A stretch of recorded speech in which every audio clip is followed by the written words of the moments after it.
uma casa tranquila, localizada em um bairro comum, vivia Sofia, uma menina de 9 anos cheia de curiosidade. Ela adorava explorar, ler livros de aventura, como muitas crianças da sua idade, tinha medo do escuro. E claro, do que poderia estar dentro do armário. Todas as noites, antes de dormir, Sofia tinha um ritual. Ela checava o armário. Sempre fazia isso, apenas para ter certeza de que não havia nada ali. Mas naquela noite, algo estava diferente.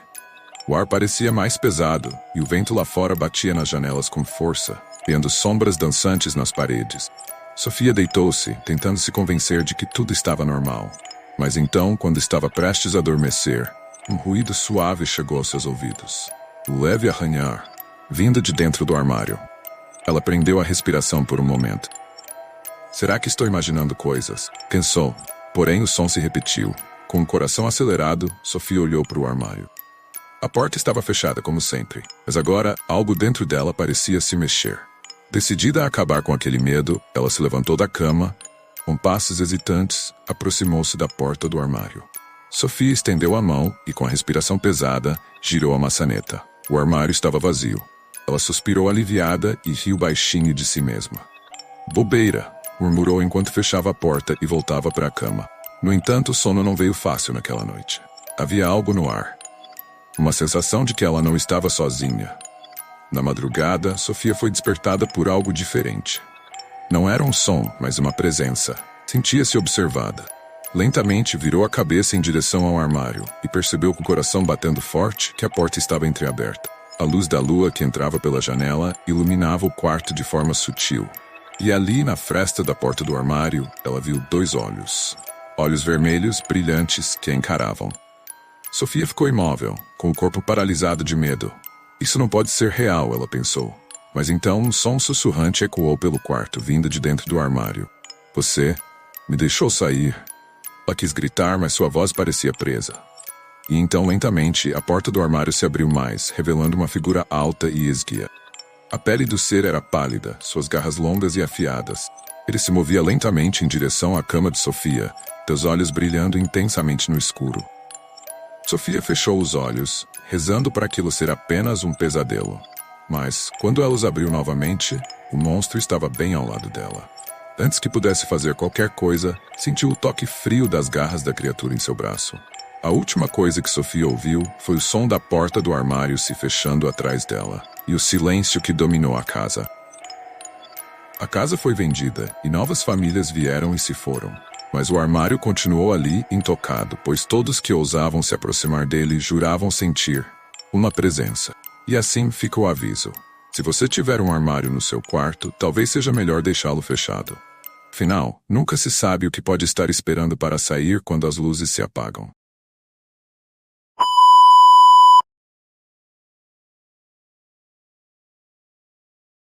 Na vastidão da floresta amazônica, muitos já ouviram falar da lenda do Curupira, o guardião da mata, com seus pés virados para trás e um gosto peculiar pelo taco. Mas poucos sabem o que acontece com aqueles que ousam desrespeitar seu território. 2 caçadores, João e Marcos, acreditavam que a selva era vasta o suficiente para que nenhuma entidade mística os alcançasse. Eles estavam em busca de caça grande, ignorando as advertências dos mais velhos sobre respeitar os limites da floresta. João, mais experiente, sempre levava um cigarro de tabaco consigo. Já Marcos, um novato, não acreditava em nada dessas lendas. Eles estavam confiantes de que tudo não passava de histórias para assustar os despreparados. A noite caía sobre a Amazônia, e o silêncio começava a dominar. Estavam longe da aldeia, e enquanto montavam seu acampamento, o ar ao redor começou a mudar. O vento, que antes era suave, ficou mais denso, quase carregado com um cheiro forte de tabaco queimado. Você sente isso? Perguntou Marcos com a voz trêmula. João assentiu, sentindo o mesmo odor estranho. O ambiente parecia observar os 2 caçadores, mas eles seguiram com sua caça, acreditando que tudo estava bem. Depois de algumas horas de caminhada, algo estranho aconteceu. As pegadas que eles deixavam na trilha desapareceram. Era como se a floresta estivesse brincando com eles. João, conhecedor das histórias, começou a desconfiar. É ele, Curupira. Marcos riu, ainda incrédulo. Isso é bobagem, João. A gente só se perdeu. Mas João sabia que não era apenas um erro de direção. Eles estavam sendo vigiados. As árvores pareciam mover-se levemente, como se algo invisível as empurrasse. De repente, uma gargalhada ecoou pela mata. Uma risada aguda e quase infantil, mas profundamente perturbadora. Marcos parou de rir. Agora, ele também sentia o perigo. O ar estava carregado com um cheiro intenso de tabaco, muito mais forte do que antes. E então, à sua frente, surgiram pegadas, mas não as normais. Eram pegadas de pés voltados para trás, caminhando em direção a eles. "É o Curupira!" gritou João, puxando Marcos pela mão. Eles começaram a correr sem rumo, apenas tentando se afastar do que quer que estivesse os seguindo. Mas o Curupira é conhecido por confundir seus perseguidores. Cada passo que davam parecia levá-los mais fundo na selva. A risada continuava a segui-los, mais perto a cada momento. Era como se a própria floresta estivesse rindo de sua tentativa desesperada de fuga. Então, de repente, o som parou. A floresta mergulhou em um silêncio absoluto. João e Marcos pararam, ofegantes, tentando entender o que havia acontecido. E foi então que o viram. No meio da mata, com os pés voltados para trás, e um sorriso malicioso no rosto, o Curupira estava sentado em um tronco caído, fumando calmamente um cigarro de tabaco. Eles continuaram andando, até que finalmente saíram da área que o Curupira protegia. Quando já estavam a uma distância segura, puderam ouvir, ao longe, a risada do guardião da floresta desaparecendo aos poucos. Os dois caçadores sabiam que tinham escapado por pouco. Nunca mais ousaram desrespeitar a floresta ou suas lendas. E desde aquele dia, João sempre carregava mais de um cigarro de tabaco, apenas por precaução.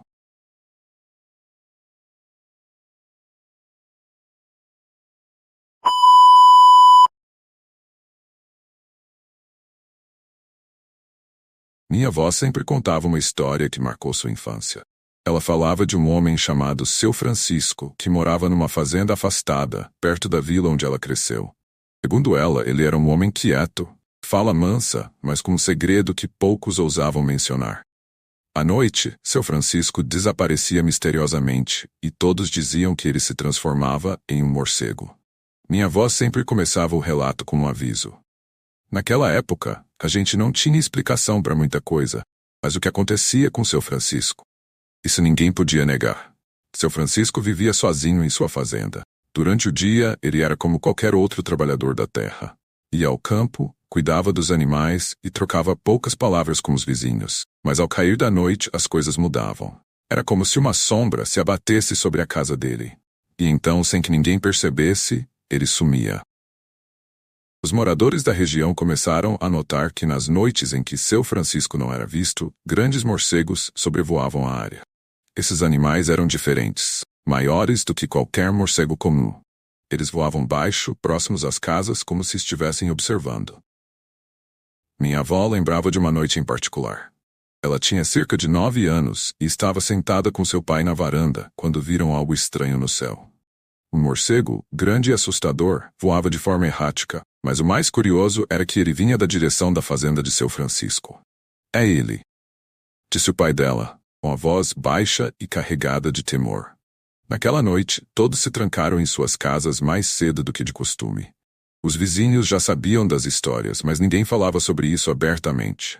A ideia de que um homem pudesse se transformar em um morcego era absurda, mas os sinais estavam lá, e ninguém queria arriscar confrontá-lo.